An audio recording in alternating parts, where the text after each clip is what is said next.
দৰিদ্ৰতাই যে হেঙাৰ হ'ব নোৱাৰে তাৰ প্ৰমাণ কৰি দেখুৱালে কামৰূপ জিলাৰ বংশৰ গোপাল থানৰ নিবাসী স্বামন্তিকা দাসে। নিজৰ আত্মবিশ্বাস একাগ্ৰতা তথা কঠোৰ অনুশীলনৰ প্ৰচেষ্টাৰে ৰাষ্ট্ৰীয় পৰ্যায়ত জিলিকি উঠিবলৈ সক্ষম হ'ল স্বামন্তিকাই। আজি স্বামন্তিকাৰ বাসগৃহত উদুলি মুদুলি পৰিৱেশ, কাৰণ তাই 2 পৰা 4 ফেব্ৰুৱাৰীলৈ ছত্তীশগড় ৰায়পুৰত অনুষ্ঠিত হোৱা 37 সংখ্যক ৰাষ্ট্ৰীয় ছাব জুনিয়ৰ টাইকাণ্ডো চেম্পিয়নশ্বিপত অসমক প্ৰতিনিধিত্ব কৰি ছোৱালীৰ 32 কেজি শাখাত ব্ৰঞ্জৰ পদক লাভ কৰি অসমৰ লগতে কামৰূপ জিলালৈ গৌৰৱ কঢ়িয়াই আনিবলৈ সক্ষম হৈছে। কণমানি স্বামন্তিকাৰ এই সফলতাত বিভিন্ন ব্যক্তি আৰু দল সংগঠনে উপস্থিত হৈ শুভেচ্ছা জনোৱাৰ লগতে শুৱালকুছিৰ বয়নশিল্পী নৈশ বিদ্যালয়ৰ শিক্ষক ধৰণীধৰ দাসে স্বামন্তিকাৰ পঢ়া শুনাৰ সমস্ত দায়িত্ব লোৱাৰ কথা সদৰি কৰে। শুৱালকুছিৰ পৰা দীপাংকৰ ঠাকুৰীয়াৰ ৰিপৰ্ট ইছাদন7। মই 9 মাহ ধৰি অনুশীলন কৰি আছিলোঁ। অনুশীলনৰ পিছত প্ৰথম ডিষ্ট্ৰিক্টৰ পিছত আৰু ভগৱানৰ কৃপাত নেশ্যনেল। হয়, ধন্যবাদ। আপোনাৰ ঘৰত আজি উদুলি মুদুলি পৰিৱেশ, যিহেতু আপোনাৰ ছোৱালী আজি সুনাম কঢ়িয়াই আনিছে গাঁৱলৈও আৰু লগতে অসমবাসীলৈও, কি ক'ব আপোনাৰ অনুভৱ, মাতৃ হিচাপে অনুভৱ কেনেকুৱা? মাতৃ হিচাপে মই বহুত সুখী। তাৰ ওপৰে মডাৰ্ণ একাডেমীলৈ মোৰ বহুত শুভেচ্ছা, কাৰণ ছোৱালীটো বহুত কষ্ট কৰিছে। তাৰ উপৰি ৰাকেশ ছাৰ আৰু গুৰুজনেও তাইৰ লগত বহুত কষ্ট কৰিছে, সেইকাৰণে আজি ছোৱালীটো ইমান আগবাঢ়ি যাব পাৰিছে। 9 মাহতে বহুতখিনি আগবাঢ়ি গৈছে। তাৰ উপৰি তাই যিমান কষ্ট কৰি তাইৰ লগত ছাৰেও সিমান কষ্ট কৰিছে। তাই তাৰমানে এই খেলবিলাকত বহুত ইচ্ছা, গতিকে ইচ্ছাৰ কাৰণে তাইক মই সুধি লৈছোঁ তাইৰ কি ইচ্ছা। তাই কৈছে মা মই খেলত বহুত ইচ্ছা, গতিকে টাইকাণ্ডোত দিছোঁ। বা ছাৰেও দেখা পাই ছোৱালীটোৰ প্ৰতি কৈছে আৰু মোক ফোন কৰি যিহেতু মাতিছে, মই কৈছোঁ ছাৰক আমাৰ আৰ্থিক অৱস্থা ইমান সম্বল নহয় আৰু নহ'লেও ছোৱালীটোৰ ইচ্ছা বা ৰাকেশ ছাৰে যিখিনি দেখা পাই কৈছে, সেইকাৰণে আগবাঢ়ি যায়। ইমানখিনি ছাৰে আগবাঢ়ি লৈ গৈছে, লগতে আমাৰ বাক হয় মনিষাও ইমানখিনি আগবাঢ়ি লৈ গৈছে। গতিকে সেই ইমানখিনি আগবঢ়াৰ জোৰত তাই আৰু আমি এখিনি আগবঢ়াই নিব পাৰিছোঁ। আৰু এই ক্ষেত্ৰত আপোনালোকৰ ঘৰত ধৰক আপোনাৰ অৱস্থা কিমানখিনি ভাল নহয়? আপোনাৰ দেউতাক যেতিয়া পেইণ্টাৰ বুলি কৈছে বা আপোনাক এখন শালৰ হিচাপত আপুনি চলি আছে, ধৰক তেওঁ ক্ৰমান্বয়ে আগুৱাই যাব লাগিব আৰু বেলেগ বেলেগ খেলত পাৰ্টিচিপেট কৰিব লাগিব, হয়তো আপোনালোকৰ আৰ্থিক দিশত কিবা অসুবিধা আহিব পাৰে। সেই ক্ষেত্ৰত আপুনি আমাৰ স্থানীয় বিধায়ক লগতে আমাৰ মুখ্যমন্ত্ৰী বিষয়ক ক'ব লাগিব।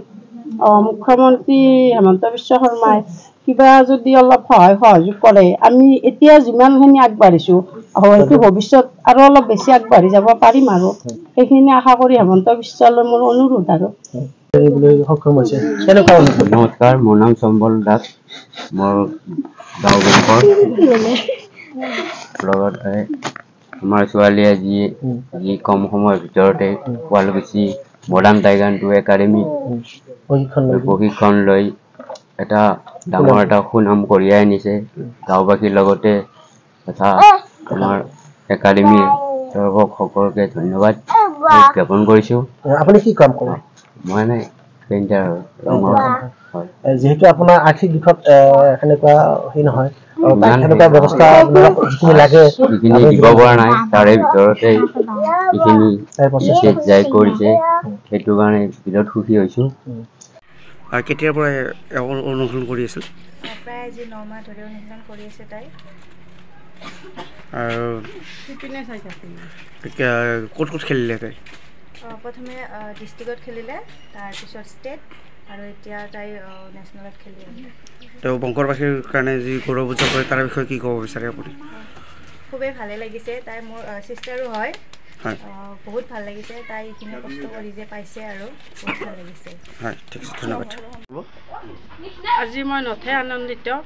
ছোৱালীটো যাতে ইমান নেশ্যনেলত খেলি জিকি আহিছে তাৰ বাবে মই বহুত সুখী। আৰু বহুত কষ্ট কৰিছে তাই, যিখিনি কষ্ট কৰিছে আজি বেছি দিন হোৱাও নাই, 9 মাহ মাত্ৰ 9 মাহ খেলি তাই যিখিনি মানে আমাৰ কাৰণে গৌৰৱ আনিছে তাৰ বাবে মই নথৈ আনন্দিত। তাৰ লগতে ৰাকেশ ছাৰে যিখিনি তাইৰ লগত মানে হেৰি কৰিছে। আৰু কি স্কুলৰ পৰা হেৰি কৰিছে তাই? Modern academy Sualkuchi. মডাৰ্ণ একাডেমীৰ পৰা হেৰি কৰিছে কৰি এতিয়া তাই বেছি দিন হোৱা নাই, মাত্ৰ 9 মাহ শিকিছে। 9 মাহ শিকিয়ে তাই ডিষ্ট্ৰিক্টত পালে, ডিষ্ট্ৰিক্টৰ পাই ষ্টেটত গ'ল, ষ্টেটৰ পাই এতিয়া নেশ্যনেল খেলি আহি যিখিনি ব্ৰঞ্জত জিকিছে, এতিয়া আমাৰ কাৰণে বহুত ভাল আৰু গৌৰৱ যেন লাগিছে, গৌৰৱ কৰি আনিছে।